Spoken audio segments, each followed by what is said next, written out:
What's happening, everyone? Welcome back. And if it's your first time here, just plain welcome. So it's been a few weeks since Attorney General Pam Bondi was supposed to give us a report on unconstitutional gun laws. President Trump signed an executive order back on February 7th, one of the first pro-gun actions we've seen out of the administration. And he told the Attorney General, hey, I want a list of unconstitutional gun laws. Now, I'm the kind that would say the report should have just come back and said all of them. I get, though, that not everyone feels the same way, including a lot of Republicans. Pam Bondi herself is most definitely in that camp because, as Attorney General of Florida, she vehemently defended age limits on long guns. One of the post-Parkland laws that was passed. People age 18 to 21 can't buy long guns in the state of Florida. What the hell? She defended it. She fought for it. She favored it, right? It's just one of many post-Parkland laws, or one of a couple, I should say, that she has defended. Now, as Attorney General, she works for someone else, and that involves doing some stuff. One of the things that involves is doing this report. Like I said, February 7th, it was issued. It was supposed to be turned into the president on March 9th. That didn't happen, but she got a 1-week extension. Okay, sometimes, hey, look, there's a lot of gun control laws throughout the country. So she gets this extension that gave her till March 16th. Okay, no big deal. As of today, as of the time I'm recording this, that has been 3 weeks. 3 weeks that the report should have been turned in. And if you ignore the extension, it's 4 weeks. She's had an extra month. We haven't seen this report. Now, we've seen some movements from the Attorney General's office. The Department of Justice has initiated a civil rights investigation at the LA County Sheriff's Department for lengthy delays in issuing concealed carry permits. They're one of the issuing authorities. They're dragging their ass. Now they're being looked at. This is fantastic. It's just the start. There are tons of law enforcement agencies all over the country that are doing this exact same thing. Maybe the LA County Sheriff's Office being, investigated, possibly getting hit hard by the Department of Justice may spur some of these to get the lead out of their ass. And that was just one of many things. Another great thing that's happened with the Attorney General's office has been their decision to take a step back and revisit their litigation positions on numerous challenges to gun control laws. Most famously, this involved suppressors, where the response in a lawsuit was that suppressors are not arms, therefore they're not covered by the Second Amendment. Just days later, the Department of Justice filed a request for a 30-day delay to reevaluate their position on this. The hint is that maybe they're not going to take this particular tack at a minimum. It is also entirely possible that the Attorney General's office is going to go, you know what, we've looked at this and no, they're right. This law is unconstitutional as shit.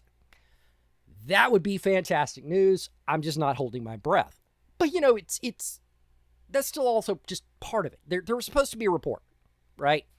And gun rights advocates want a lot, and they expect a lot, right? They will give you their support. They will come out and vote for you, but you have to deliver, right?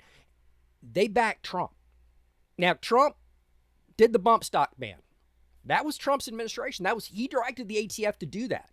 Now, there were reasons for that because there was a version of a bill going through Congress, getting bipartisan support that would have not just banned bump stocks, but would have banned things like not just binary triggers or force reset triggers, which we're dealing with to some degree too, but also just like competition triggers, lighter triggers with a lighter trigger pull that would allow you to, fire faster. The way the law was written was anything that would allow you to get a higher rate of fire would be banned. That could have actually impacted aftermarket triggers.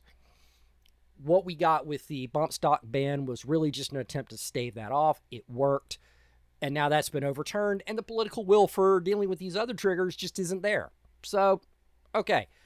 But he still did it. He still did it. He could have just vetoed the bill and probably survived that. He didn't do that. Right? Either way, that happened. He came back. He said, hey, I'm on your side. People voted for him. We didn't really have much choice because it was either him or Kamala Harris. And yeah, there was no way she was going to defend our rights, except maybe our rights to get absolutely butt-stinking drunk and talk to the press. Because, hey, good enough for her, right? Anywho,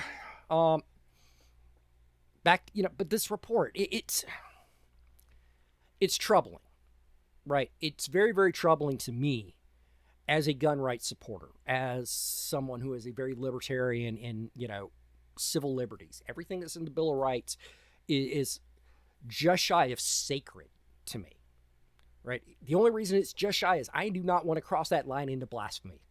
That's a mean thing. But these matters are important. Our right to keep and bear arms is important. And considering how apeshit people are getting lately, it's probably more important than it has been in a very, very long time. But there are a lot of unconstitutional gun control laws.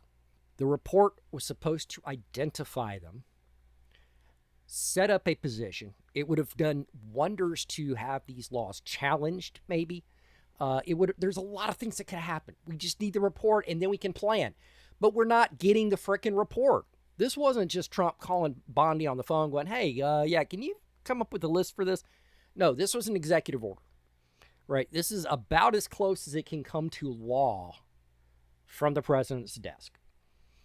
She was directed by an executive order to deliver this. Now, it is entirely possible she has. It hasn't been released. It's sitting on someone's desk. Maybe the White House counsel's office wants to go over it first. I don't know. But the fact is, it's been 3 weeks. They've had time to review this. This is kind of their job. Make this happen. We want to know where the report is. Look, if we're not getting the report, that's fine. Tell us. Okay? Let me rephrase that. It's not fine, but at least tell us. At least I can respect having the balls to go, yeah, we decided we're not going to worry about it. But that's not what anybody's doing, and it's kind of chicken shit to not deliver what you promised. All right? President Trump, doubt you'll see this, but if you do, you need to give your Attorney General a kick in the ass to get this report out. Attorney General Bondi, if you see this, same thing. Get it done. All you got to do is present it. We will debate it endlessly. I promise you. We will talk about the stuff that you left off that most definitely should have been included. Because I promise you, anything other than the words, all of them, will elicit some kind of reaction. And yeah, I'm probably somebody who's going to say that shit myself. But you still need to deliver the report. Where is it? We have a right to ask where this report is. That's our First Amendment rights. And we are using our First Amendment rights to ask of the president we elected, where's the report we were assured was coming in 30 days? And then a week later. And now 3 weeks later, we still don't know what's going on. We want to know. Give us answers, and we'll be, well, I won't say we'll be happy because anything short of all of it, we're not going to be thrilled with. But we can work with that. We can debate it. We can probably tolerate it. And if the guidelines are, hey, look, we looked at what we thought would meet the Bruin definition, I can probably shrug that off. I could probably accept that. But we need the damn report. How's it hard? How's it difficult? All right. What about you? All right. I told you what I want. I want the report. Are you interested in the report? Are you upset that you haven't seen it? Do you just not give a shit about the report? I want to know. Go down in the comments. Tell me what you think. While you're down there, hit like, hit subscribe, hit the notification bell, all that stuff. If you like this video and you want to show a little love, there's a coffee link down there. You can kick in a couple bucks, put some, money in the coffee jar. Anything you do would be a big help. It's a great way to support the channel. On that note, I'm going to wrap it up, and I will see you all in the next video.